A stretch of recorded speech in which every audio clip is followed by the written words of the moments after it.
When you hear the term metalcore, you may be thinking of bands such as Trivium, Killswitch Engage, Parkway Drive, or Bullet for My Valentine. On the contrary to these names and the genre prior to its evolution, metalcore wasn't as melodic as it was initially intended. Its alias, metallic hardcore, was derived from the amalgamation of extreme metal and hardcore punk to produce a more visceral, in-your-face and sometimes experimental approach to heavy music. This cacophonous phenomenon would then pave the way for multiple umbrella terms within the genre, all thanks to its outliers in the late 80s and 90s, including Starkweather, Integrity, Earth Crisis, and the band we're here to discuss today, Converge. Formed in the winter of 1990 in Salem, Massachusetts by high school friends vocalist Jacob Bannon and guitarist/producer Kurt Ballou.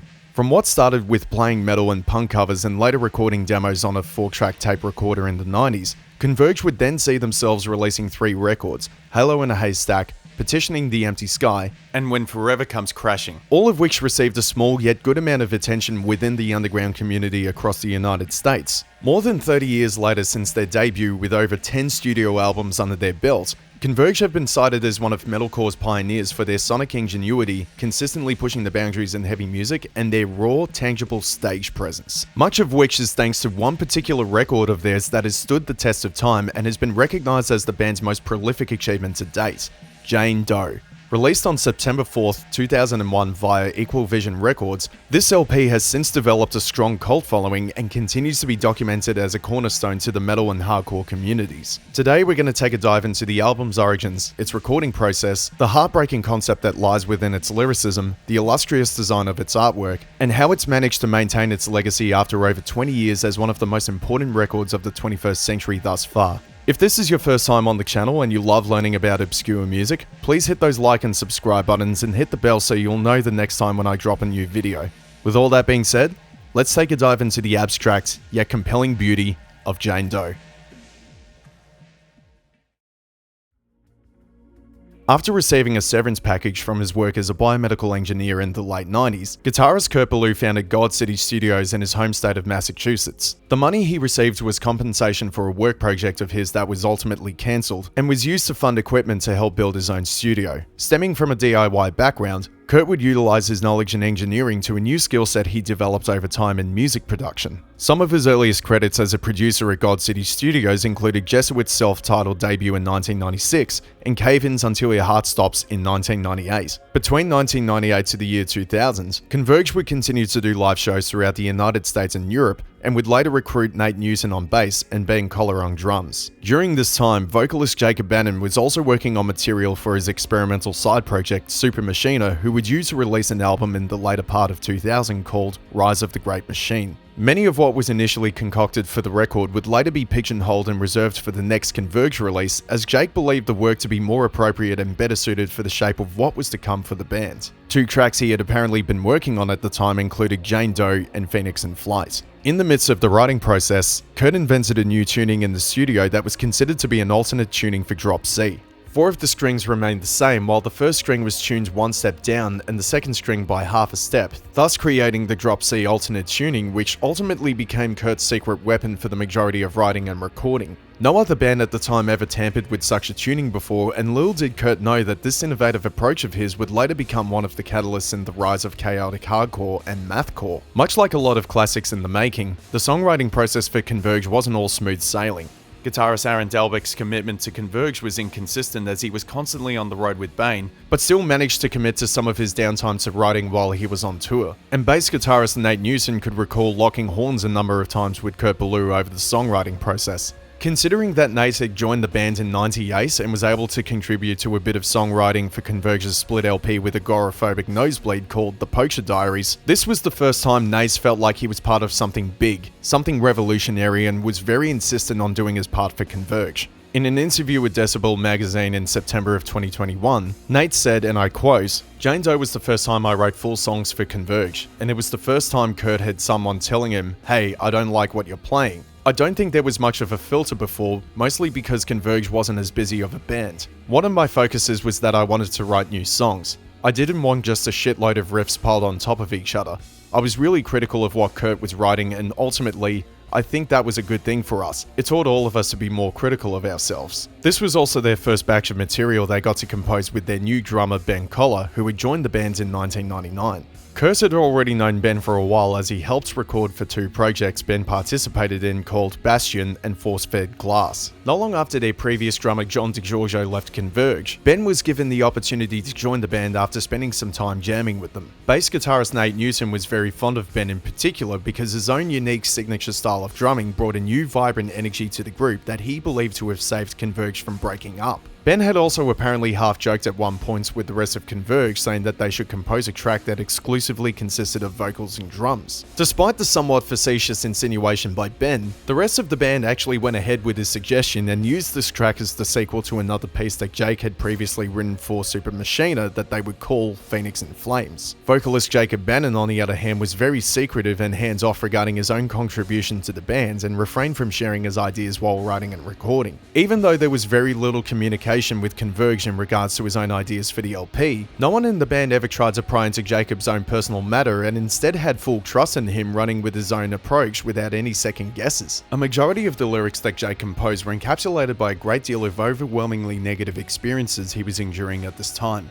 It was apparent that the focal point of the lyrical theme was the disintegration of a failing relationship, one that was followed by a turbulent fallout and trying to find peace with oneself in the aftermath. In addition, Jacob took the liberty of being the art director for Converge and had spent close to a month creating different media for each song on the album by giving them their own individual artwork to accompany them. Much of the artwork that Jacob experimented with involved collages, stencils, lecture sets, spray paint, ink, and photography, which he would later accumulate digitally. He would also contribute to writing rough versions for songs on guitar, including Homewrecker and Phoenix in Flight. During a tour in the year 2000s, Converge released a 3-track demo limited to 100 copies on CD called the Jane Doe Demos, which had been recorded in the span of 2 nights in God City studio. The demos in question on the track listing included Bitter and Then Some, Thor, and a cover of Negative Approach's Whatever I Do.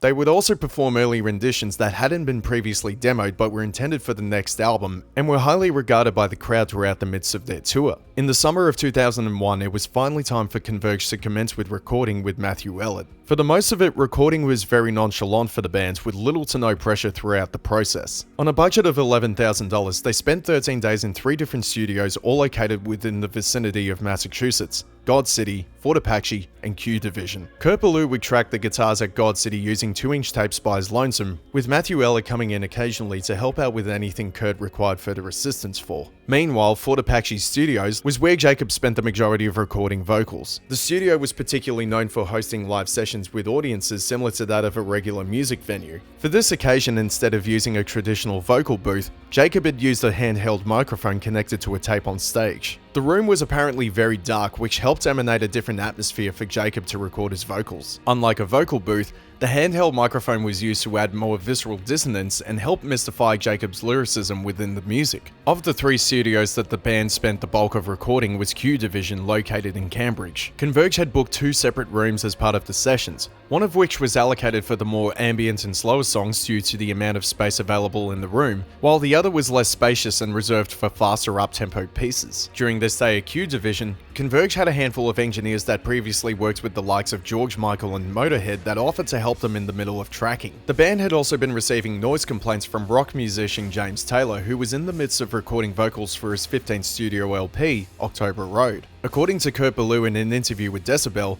James Taylor wanted to book Studio A for himself, despite Converge having already booked the room in advance. However, given that James Taylor was able to afford the full price of Studio A as opposed to a smaller band that got the room at a discounted rate, Converge got shifted to Studio B. This, however, ended up becoming a blessing in disguise as the room was smaller and was equipped with a Trident ATB, which ultimately was the better console for Converge and their engineers to use. The only song of the 12 that had been recorded live at the studio was Hell to Pay, allegedly for the purpose of making the amps bleed into the room microphones and to overdub the bass. Despite the 13 days they were allocated for recording, the whole procedure for the album took 3 months to complete. Contrary to what some might presume, the length had nothing to do with the band being articulate or perfectionist when it boiled down to the production. On one occasion, Jake had apparently blown his voice out, which resulted in Converge having to wait an extra month to lock in another mix session. Another thing that occurred in those 3 months was that Kurt had been booked by his friends, the band Cave-In, to help record some demos for the label RCA Records. By the time they were finished with production, Converge passed the record over to Alan Douches at West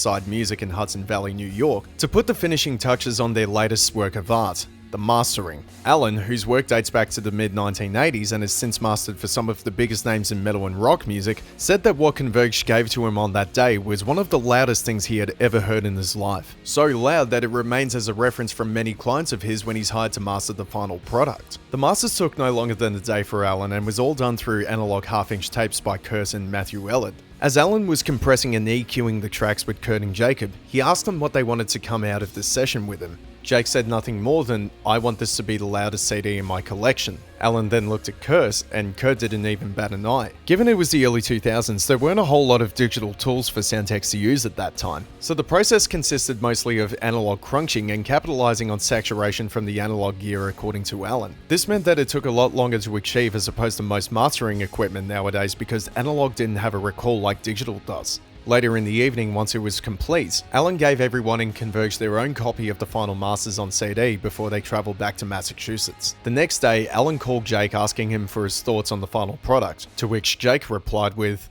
"It's perfect." Then at long last, on September 4th, 2001, in all of its glory, the world was introduced to Jane Doe, Converge's 4th full-length studio LP released through Equal Vision Records. Jane Doe did not chart anywhere across the world, and despite the ongoing widespread acclaim that it continues to uphold 20 years later, a lot of the reviews for Jane Doe at the time were rather dismissive. Jacob had received a binder from the company that helps promote Jane Doe, where the bulk of the messages and responses from outlets were incredibly negative. But these opinions that critics had towards Jane Doe did not faze Converge in the slightest whatsoever. In fact, it was stated by bassist Nate Newton that the whole band had the intention of making an album that everyone was going to hate. Even so, the negative responses at the time were very momentary, as an influx of praise was sung by publications such as Terrorizer, Kerrang, and Exclaim, many of whom would place Jane Doe high up in their end-of-year lists. Upon release, there were still a couple of speed bumps within the band. Guitarist Aaron Delbeck had apparently left the band while they were off recording Jane Doe to focus on Bane, and that his last show with Converge would take place at Skatefest 01 in the band's home state. Meanwhile, Kurt was laid off by his work in biomedical engineering the week of release, thus taking up music engineering as a full-time profession. On the bright side, it was thanks to the latest success of Jane Doe that Converge were able to make music as a permanent full-time career path and have managed to make a steady living off of their art ever since. The first set of physical media for Jane Doe came in CDs and vinyl, the latter of which was limited to 3,000 copies in 4 variations. Its first pressing would drop via Equal Vision, followed by 5 additional pressings through Jacob Bannon's label Deathwish Inc. between 2010 to 2016. 1 week after release, the band would embark on a tour in support of Jane Doe alongside Drowning Man and Playing Enemy that commenced in Connecticut. Not long after their tour commenced, Converge would see an increase in fans attending their shows, and their reputation as a metalcore group would grow rapidly over time. According to bassist Nate Newton, the name for the record came to him during Converge's first European tour when he stumbled upon a billboard campaigning against violence towards women. The term Jane Doe and its male counterpart John Doe are used in the legal system as a means to conceal the identity of a person, and in some cases is used to label the body of the deceased. Although not a concept album, Jane Doe's ongoing theme, as mentioned earlier, revolves around a deteriorating relationship and the fallout that's proceeded afterwards. It's been speculated by many that the premise of Jane Doe was based on Jacob's long-term relationship and the aftermath of their breakup. In an interview with Exclaim in 2004, according to Jacob, it's dealing with loss, betrayal, the search for hope and desperation. It's a very desperate record, and for me, I guess, a very tragic record from a really low point in my life. It's about coping with that, dealing with that, trying to find some sort of resolve in that. Upon listening to Jane Doe throughout its course, Jake's vocal delivery is almost completely indecipherable, with only a few phrases barely recognizable during its runtime. On top of that, the companion imagery in the pamphlet of its physical releases help obscure the lyrics and blend in with Bannon's distorted artwork. Its lyrics serve more as poems that accompany the arts in the liner notes, as opposed to actually being a lyric book that corresponds with everything the vocalist is saying word for word. Some have interpreted Jacob's approach to his performance as this: Imagine someone in your life that has hurt you to such an inexplicable degree that you almost feel unrepairable. You have this devastating amount of untethered bitterness towards them that you write down every single thing that you want to say to them the next time you see them. And over time, you rehearse everything you wrote word for word until it becomes muscle memory at this point. But as soon as you confront that person, you start to choke and can only get a few words out at them because the amount of trauma that they inflicted on you is so overwhelming that it outweighs your ability to tell that person how much they hurt you. Regardless of how much or how little you got to say directly to them, the way you enunciate your feelings is compelling and relentless. So instead of Jacob being able to execute what he originally rehearsed, he could only get out a handful of lines with a little bit of ad-libbing involved. And this is emphasized in the opening track, Concubine, where Converge goes straight for the jugular with a barrage of discordant guitars complemented by meticulous frantic percussions as Jacob hallows, "You stay gold, I'll stay gold," in the 79 seconds of its length. Concubine conveys to the listener that, as the opener, the onslaught of extremities that they've encountered is not even the calm before the storm. This is the storm, and you're caught in the middle of the ruthless and palpable sonic landscape that is Jane Doe. Its follow-up, Fault and Fracture, takes an immediate and ferocious transition into far more savage and pummeling dynamics directed by the union of Jacob's incomprehensible gutturals, Kurt's dizzying guitar leads, and Ben's thunderous breakneck percussion. The lyrics for Fault and Fracture seem to be entailing how the protagonist is reminiscing the good old days of their relationship, while looking past all the beauty that they saw in their ex, recognizing the faults within their character. In addition to the common denominator of its theme, they were at a crossroads between their partner and their friends. The ties they once had with their friends were severed over time, and in realizing they currently have no one to turn to, the protagonist is left to pick up all the pieces by themselves. The post-hardcore driven Distance and Meaning is introduced with a series of piercing chords in one of the most meticulous time signature phrases I've ever heard in my life. I also love the combination of the frenetic tremolo picking and insane rhythm coordination between Ben's snares, toms and kicks that they help layer and obscure our first batch of clean singing on the album. It's one little facet that I personally believe helps tie the track together so organically.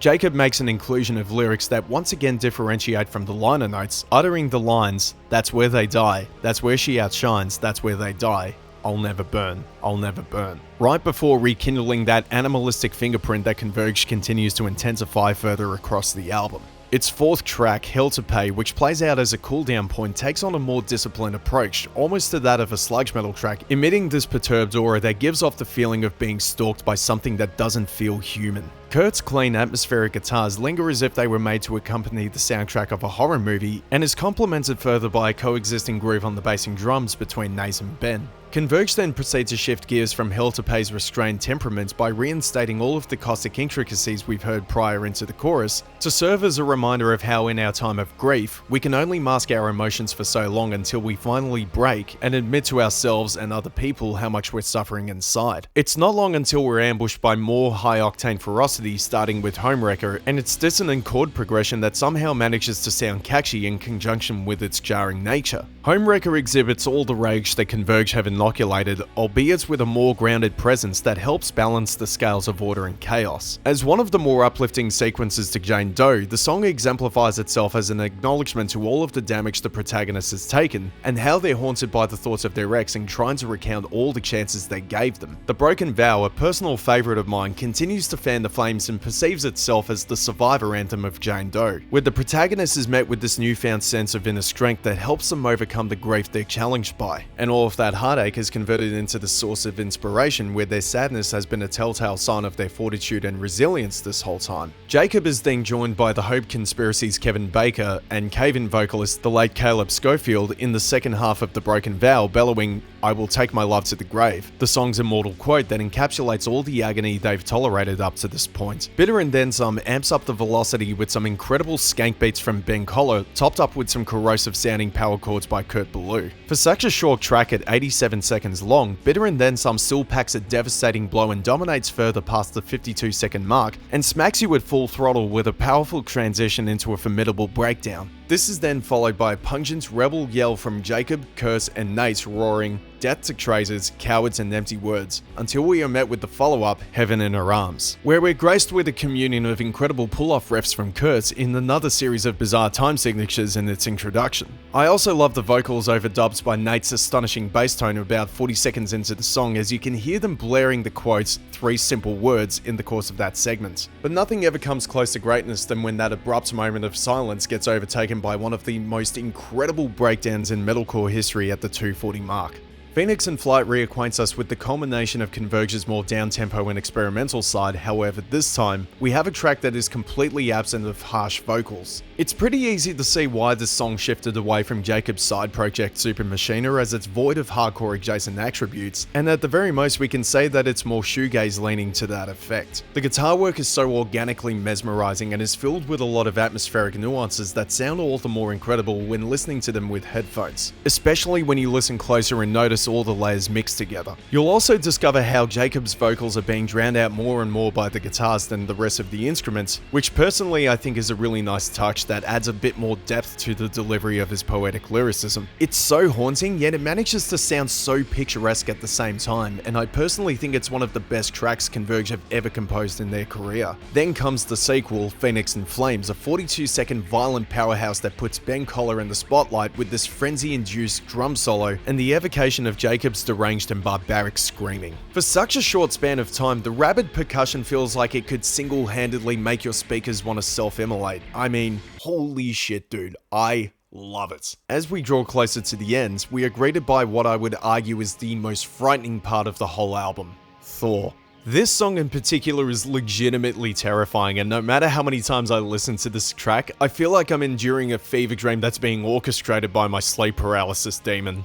Thor recapitulates all the mutilating intensity we've heard on Jane Doe so far and heightens it even further with frantic guitar leads and an onslaught of dizzying time signature alterations that don't hold back from being so unforgivingly unhinged. And Converge really do save the very best for last with the title track running at 11.5 minutes, which stands out as one of the greatest closes to any record for a number of good reasons. It summarizes the arduous journey that the protagonist has persevered, all the while reflecting on all the memories they had with their ex-significant other. They're aware of their surroundings both mentally and physically, with their vulnerability at the forefront of all this turmoil, trying not to let the commotion manipulate their reality. Jacob's wailing of the lyric "I want out" in desperation during the chorus is one of the most exemplary highlights on the whole record, where he's stating that he's had more than his fill of this tumultuous whirlwind of emotions he's endured for so long, and wants to finally be liberated of all of his trauma. Eventually past the 7-minute mark, right when you think the storm is about to subside, the forlorn emotions still linger with you desperately, trying to purge them from your thoughts as you lay there awake at night. But then at the 9-minute mark, in all of its ferocious and frantic energy that you've felt in the experience starts to flourish, and you finally find the courage to tell that one person who hurt you to leave you alone and never show their face again once and for all.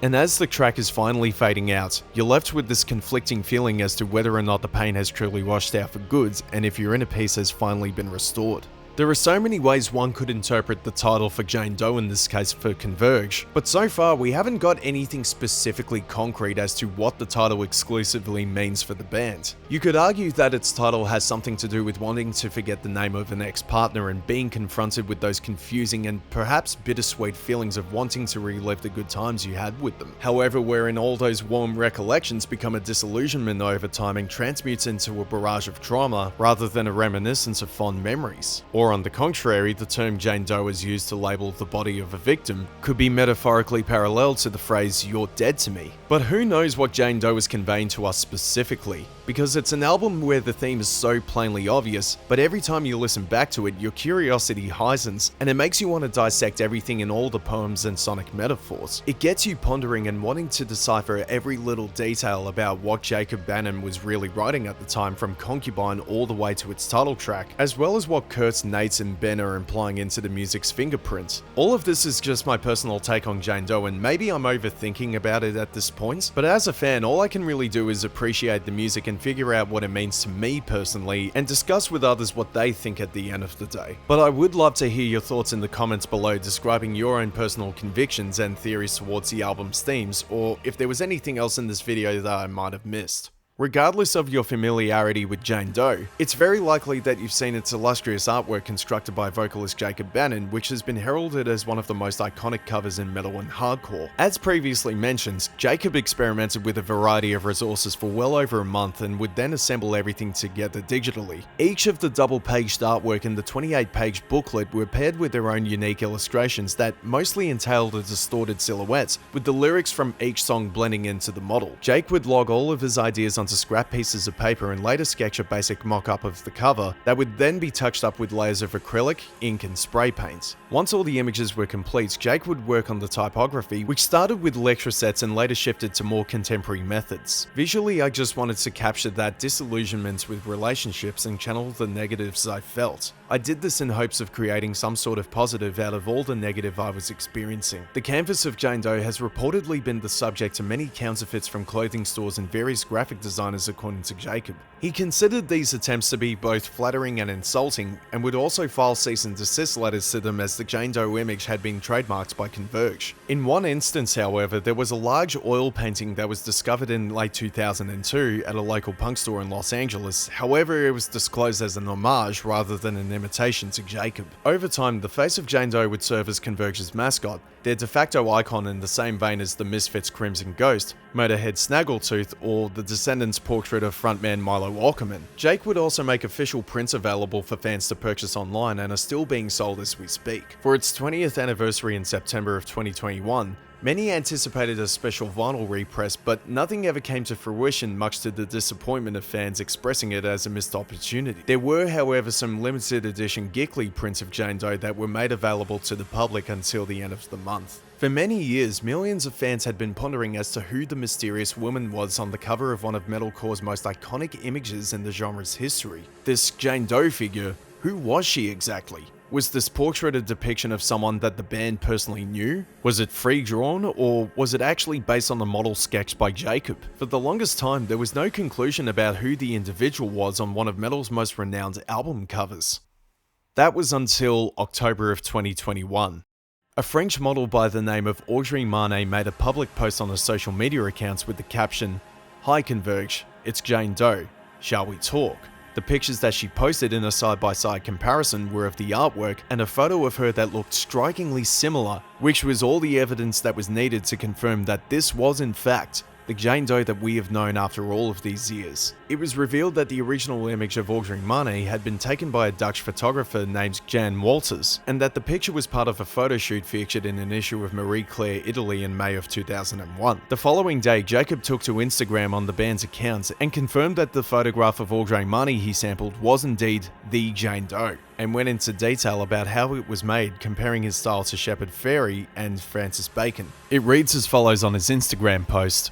Just to be clear, this is definitely one of the sources for the original stencil/mixed media pieces for the Jane Doe album. Most of my work has always been collage cut/paste based, and still is. Hundreds of images were Xeroxed and repainted/inked in a loose style to create the release artwork. This process is similar to everyone from Shepard Fairey to Francis Bacon. Over time, my work has evolved into something much more refined, but the roots will always be in this style. I wonder if folks will still insist that this is actually from the cover of Slayer's Rain and Blood. The original goal was to create ghost-like forms that embodied the concept of Jane Doe. In Recreation, identifiers are removed from physical forms, making all humans become relatable and stoic. We see what we want to see in them, and oftentimes it's a reflection back onto our own life experiences, etc. Now, what I'm about to do here is completely hypothetical, but if I had to guess how Jacob did the stencil for Jane Doe, since he had mentioned that the art was assembled digitally, he might have had the original image of Audrey Marnet from the magazine scanned, and did the rest on a photo editing software like Photoshop or Jask Paint Pro.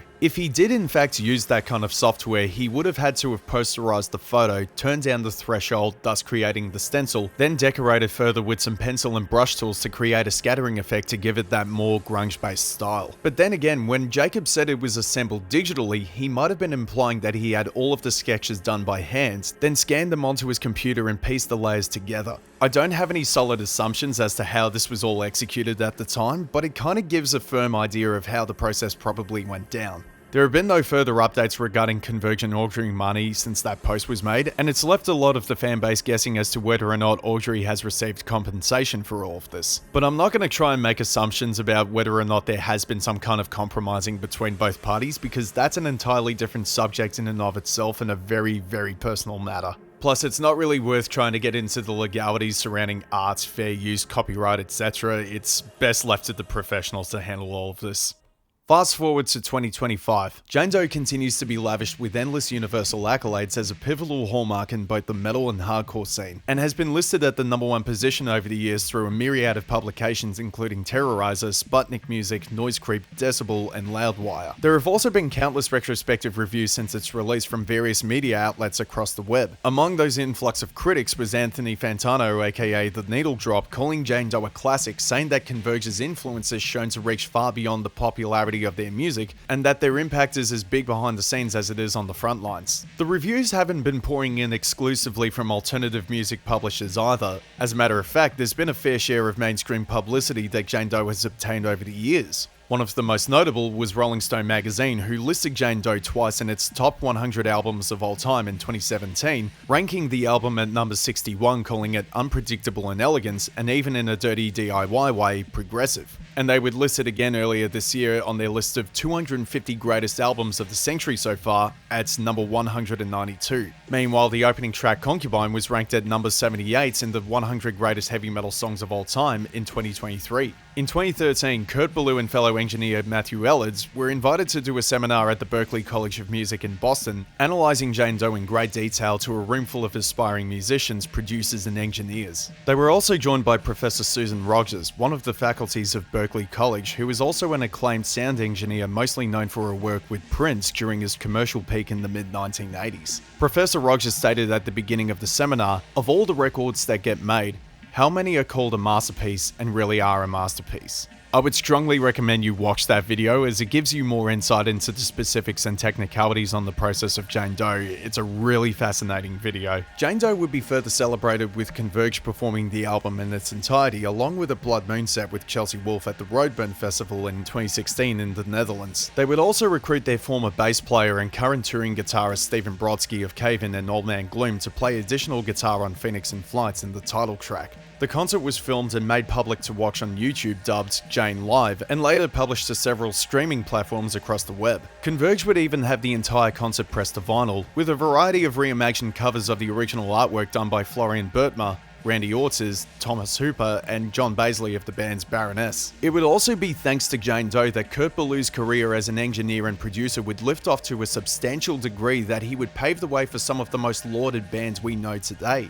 Many of these clients of his would include High on Fire, The Dillinger Escape Plan, Code Orange, Nails, Every Time I Die, and many more among the dozens of celebrated acts of whom Kurt has and continues to work with. A large proportion of the albums that he would work on with these artists would also receive glowing reviews from critics because of his contribution to the projects in making them sound as pummeling and tight as Converge's own material. Jacob Bannon would also start the label Deathwish Inc. alongside Trey McCarthy, situated in Beverly, Massachusetts a year prior to Jane Doe's release. Deathwish would gradually build over time and later sign a global deal with the Alternative Distribution Alliance, and some of the label's alumni includes Touche Amore, Harm's Way, Cult Leader, and most notably Death Heaven for their 2013 masterpiece Sunbather. But it doesn't stop there with Converge's legacy. Many of the aforementioned bands from Deathwish's roster and Kurt Ballou's resume are merely a small portion of whom Converge has influenced over the years. Though they would be some of the more obvious examples, one of the more surprising among their fan base is frontman Matt Healy of the band's The 1975.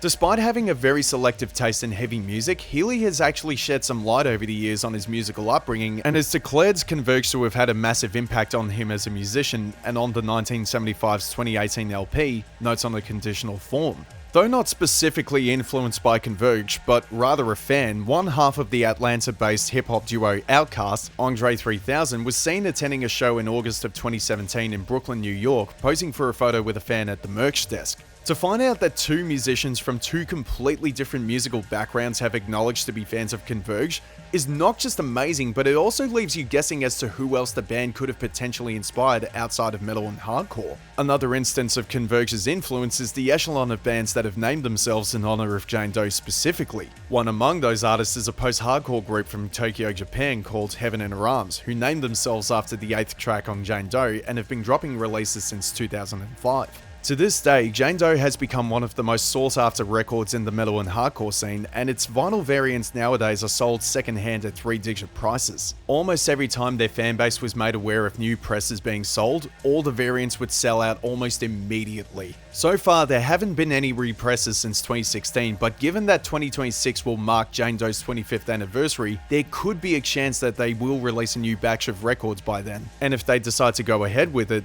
it could mean exclusive copies to be sold between Deathwish Inc., Equal Vision and Converge's websites. It's no surprise that after over 20 years since its drop, Jane Doe continues to be commended among the masses in the music community, all the while still scratching a few heads. It can definitely be a very confronting record to listen to at first, especially if metal or hardcore is not within your personal interest. But if you still feel enticed by what we've discussed in this video, and you would very much like to give Converge a good go before you tap into the nature of Jane Doe, I would recommend starting off with 2017's The Dusk in Us. It's easily their most accessible record to date and has served as a testament to their progression and development as a band over the years. And then from there you can work your way in reverse chronological order to All We Love We Leave Behind, Axe to Fall, No Heroes, You Fail Me, and then finally to Jane Doe. It may seem like a bit of a stretch, but if you want to become a fan of Converge, it's a really good way to start, and it will make you understand why the LP Jane Doe has played a quintessential role to Converge's legacy and even just the metal community in all aspects. As far as my own personal convictions go for Jane Doe, I consider this to be one of the greatest pieces of music ever created. I know it sounds very biased, but I really do hold this masterpiece very close to my heart. It's not just because of the fact that I'm a metalhead or a music lover in general, but it's also got to do with how therapeutic it's been for me personally during some of the most extremely tough periods in my life. It's certainly up there in my top 5 records of all time, and I honestly can't see myself putting it down the list any lower than that because of how timeless and prominent it is. It's an LP that's catering to not just metalcore fans or even the most inclusive music lovers abroad, but also those who are dealing with failed relationships and turning to this record as a cathartic outlet. It's one of thousands of records that is impossible to not listen to in its entirety, no matter how many times you have it on spin cycle. It really is one of the most tumultuous and sonically mutilating pieces of art to have ever been created, and a real fine example of the term all killer no filler. There is so much that a lot of us can say about Jane Doe and Converge, but no amount of praise is enough to truly articulate the cultural significance of one of the most definitive hallmarks in the history of music. There's honestly no way for me to truly summarize this god-tier record in all of its detail, other than to tell you to just go and listen to the album and allow yourself to interpret it in your own way. It's not just this cacophonous wall of sound that's made to make your speakers profusely bleed, and it's far from a generic angry record for bleeding hearts. Jane Doe is a devastating narrative filled to the brim with the most raw, unadulterated human emotions that circulate during an excruciating mental journey through grief and recovery. It's an album that exerts itself as a viscerally honest piece where the worlds of beauty and tragedy collide and manifest a refined yet palpable sequence of savage aggression and ingenuity that no other bands of any genre have ever come close to replicating. A masterpiece that deserves nothing more than to be lavished with accolades and be recognized for the everlasting impact it's had on the world of music and the shape of music to come. What do you guys think? Do you think Jane Doe deserves to be called a masterpiece? Is it still a relevant source of inspiration? Or is it just a bombardment of noise that makes no sense? Feel free to let me know in the comments below how you personally feel about Jane Doe and whether or not it met your expectations when you first listened to it. But until then, lots of love from your boy Daydream Deluxe, and keep those bangers spinning, and above all, be good to yourselves.